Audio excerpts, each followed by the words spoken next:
It is no accident that you are here. Stop for a moment and consider the precise chain of events, the microscopic decisions, the fleeting impulses that led your finger to click on this exact title at this exact moment in time. You might call it an algorithm, you might call it chance, but Carl Jung would call it synchronicity and a causal connecting principle, a moment where the external world mirrors your internal state. If this video found you in the early days of 2026, it is because you have unknowingly arrived at a threshold. You're not just watching a video, you're staring into a mirror. There is a specific heaviness in the air right now, isn't there? Can you feel it? It is not just the political climate or the economy or the rapid acceleration of technology that seems to be leaving our biology behind. It is something deeper. Something quiet. It is a subtle vibration in the back of your mind that whispers that the old way of living, the way you navigated the world in 2024 and 2025, is no longer sustainable. You have been playing a role. Jung called this the persona, the mask we wear to survive in society. For years, your mask served you well. It got you the job, it maintained the relationships, it kept the peace.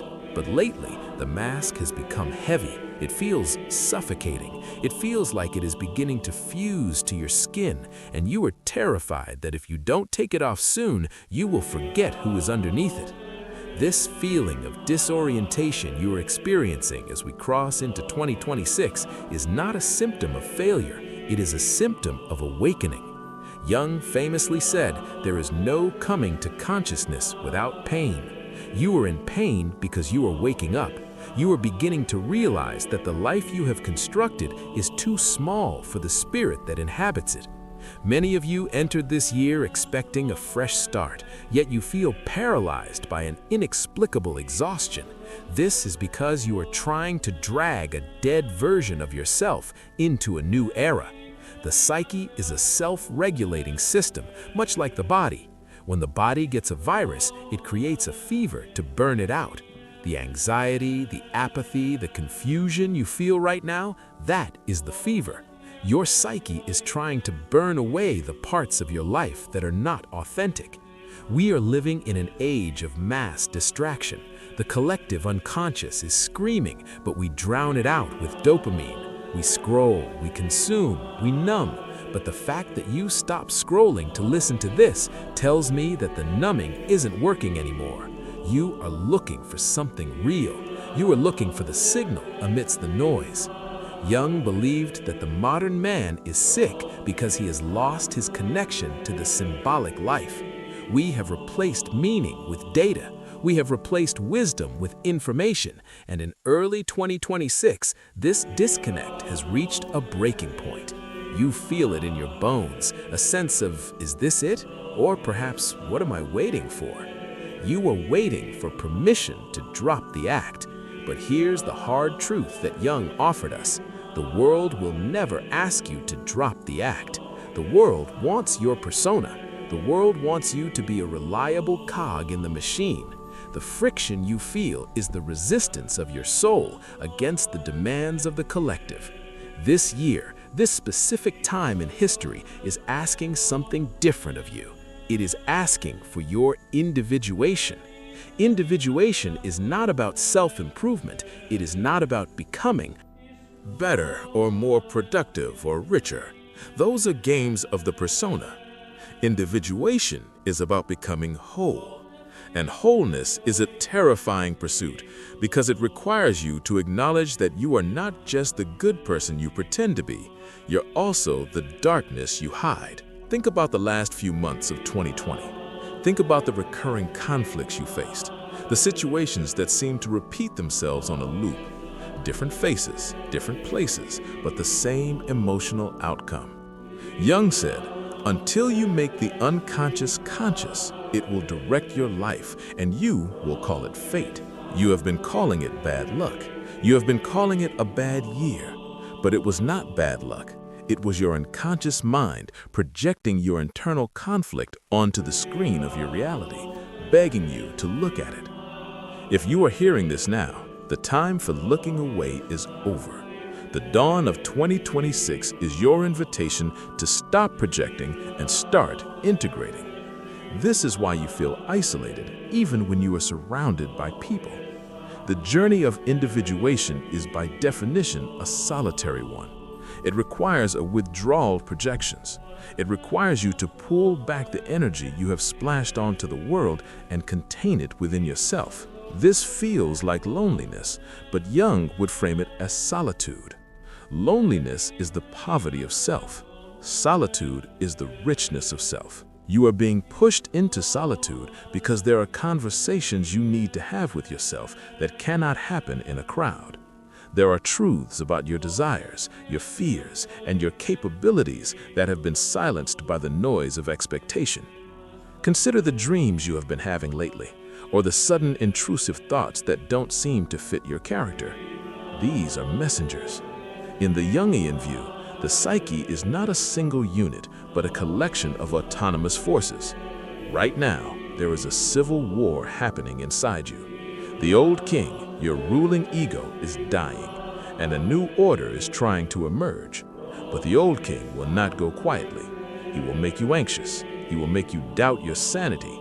He will make you crave the safety of the past. This creates the neurosis that characterizes our modern time, the refusal to suffer the legitimate suffering of growing up. You are standing at the edge of the chaotic forest. The path is gone. As Jung wrote, if the path before you is clear, you're probably on someone else's. The disorientation of early 2026 is your proof that you are finally, possibly for the first time in your life, about to step onto your own path. It is dark, it is uncertain, it is fraught with danger, but it is yours. And deep down you know that the safety of the known road is actually a slow death. You are ready for the danger of being real. But to walk this path, we must address the entity that stands in your way. It is not your boss, it is not your partner, it is not the economy. It is the thing you have spent your entire life running from, the thing that holds the keys to your vitality, but also holds your deepest shame. We must talk about the shadow. The shadow is not simply the darkness within you. It is not just your capacity for malice, or your repressed anger, or the forbidden thoughts that flash through your mind during a quiet meeting. That is a rudimentary understanding. Jung taught us that the shadow is simply everything you have refused to be. It is the unlived life. It is the repository of your raw power, your untamed creativity, and your instinctual drive. But because these traits did not fit into the polite, acceptable box of your persona in 2024 and 2020, you shoved them into the basement, you locked the door, and you tried to pretend that the pounding coming from beneath the floorboards wasn't there. But here's the catch. The shadow has mass, it has energy, and the more you repress it, the denser it becomes. By early 2026, that basement is full. The fatigue you are feeling right now, that heavy, leaden weight in your limbs, is the sheer amount of energy your psyche is expending just to keep the door shut. You are exhausted, not because you are doing too much, but because you are being too little. You have cut off your own battery supply. Because you're afraid of the sparks, you have spent years trying to be good, to be the helpful employee, the understanding partner, the stable friend. But Jung warned, I'd rather be whole than good. Wholeness includes the sharp edges. It includes the ability to say no without guilt. It includes the capacity for aggression, which when integrated becomes the fuel for ambition and protection. By denying your shadow, you have inadvertently castrated your own vitality. You have become harmless, and a harmless person is not capable of virtue. They are only capable of obedience. This is the uncomfortable mirror. Look at the people who irritate you the most right now. The arrogance of a colleague, the selfishness of a stranger, the chaotic freedom of a public figure. Why do they trigger you? Jung would say they are hooked for your projection. You hate them because they are acting out the very parts of yourself that you have forbidden. They are living your shadow. They are showing you exactly what you were starving for. And your ego translates that envy into moral judgment to protect you from the truth.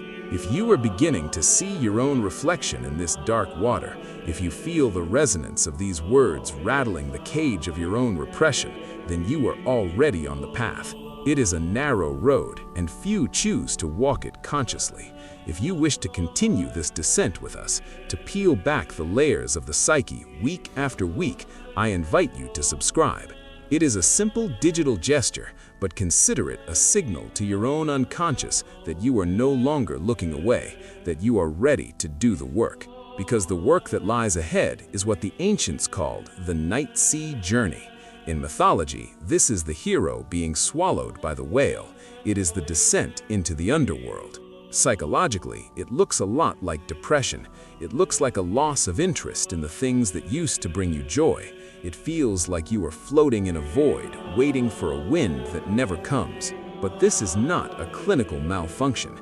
This is a spiritual necessity. You are in the belly of the whale. The world outside continues. The markets rise and fall. The trends cycle, but you are suspended in the dark. This is the cocoon phase. The caterpillar must completely dissolve into a primordial soup before it can restructure itself into a butterfly. If you were to cut open the cocoon halfway through the process, it would look like a mess. It would look like death. That is where you are right now. You are in the mess of transformation. The danger of 2026 is that you will try to rush this process. The modern world has no patience for the night sea journey. It tells you to hack your mindset, to take a pill, to force yourself back into productivity. But you cannot hack the soul. To force your way out of the whale before the transformation is complete is to abort your own rebirth. You must learn to sit in the darkness without reaching for the light switch. You must learn to tolerate the ambiguity. This brings us to the most terrifying question of all. What does the shadow want? If you stopped running and actually turned around to face the beast chasing you, what would it say? It usually isn't asking for destruction, it is asking for inclusion. The shadow holds the gold. It holds the spontaneity you lost in childhood. It holds the passion that was disciplined out of you in school. It holds the boundaries you were too afraid to set in your relationships. Integrating the shadow means taking back that gold. It means accepting that you are capable of terrible things, and therefore your choice to do good is actually meaningful. A rabbit in a cage is not virtual because it doesn't bite. It's just a rabbit in a cage. A wolf that chooses not to bite is a different creature entirely.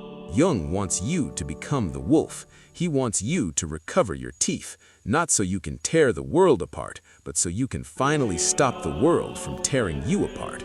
But how do we do this? How do we integrate this darkness without being consumed by it?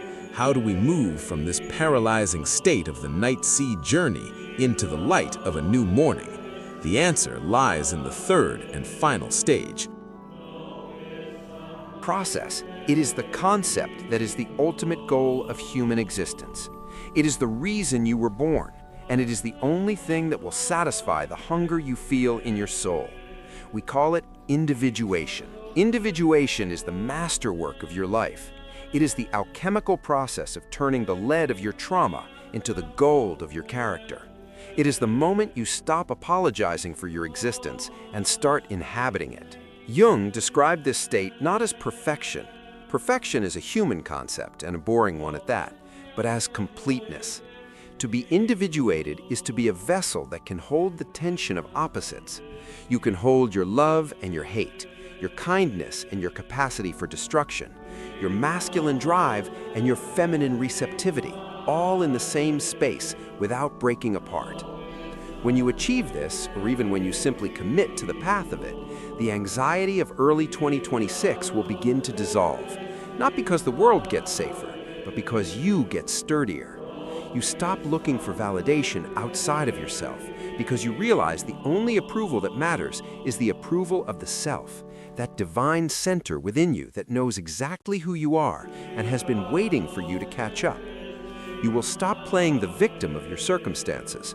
You will realize that the job you lost, the relationship that ended, the company fusion you felt, these were not accidents. They were necessary fires. They burned down the structure of your ego so that the temple of the self could be built. You are not a fragment drifting in the wind. You are a deliberate creation, and your life has a specific gravity, a specific purpose that only you can fulfill. As you move through the rest of this year, do not try to force outcomes. Do not try to manipulate reality to fit your old plans. Instead, practice active imagination. Listen to the quiet nudges. Pay attention to the coincidences. When you are aligned with the path of individuation, the universe stops feeling like an obstacle course and starts feeling like a co-conspirator. This is the state of flow. This is where the magic happens. You are no longer a slave to the collective fear. You are a free agent. You are walking the path of the mystic and the warrior. It is a path of high responsibility because once you know these truths, you cannot unknow them. You can no longer sleepwalk through your life. You are awake. And while being awake is painful at first, it is the only way to truly live. The message for you in early 2026 is simple. Stop waiting for a savior. The savior is already here, but it is trapped behind the door of your own fear. Open the door. Invite the shadow to tea. Embrace the chaos of your transformation. You are exactly where you need to be. The disorient is temporary. The transformation is permanent. If this message has found its mark, if it has resonated with that frequency deep inside your chest, then seal this moment. Leave a comment below, not for me and not for the algorithm, but as a digital inscription of where you stand today. Write down one thing you are leaving behind in the old world, or one truth you are choosing to carry into the new. Let it be a contract with your own soul. The path is open. The time is now. Walk it.